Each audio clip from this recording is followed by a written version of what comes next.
નમસ્કાર સેવા સાથીઓ, તારીખ 28/1/2025 માનવ સેવા ચેરિટેબલ ટ્રસ્ટ માં જે અમારા ગામના સ્વર્ગવાસી જયરામભાઈ કરશનભાઈ લાઠિયા એમના આજે પ્રથમ પુણ્યતિથિ નિમિત્તે આજનો ભોજન અમારા 700 પ્રભુજી સાથે પરિવાર સાથે બધા આવ્યા છે.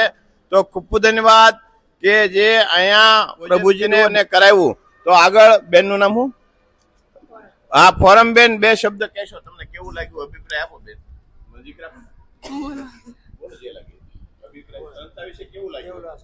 સારું લાગ્યું. તો ખૂબ ખૂબ ધન્યવાદ. આ સંસ્થામાં આવે બદલ તમારો બધાનો આભાર અને નમસ્કાર. ધન્યવાદ. નમસ્કાર. ધન્યવાદ.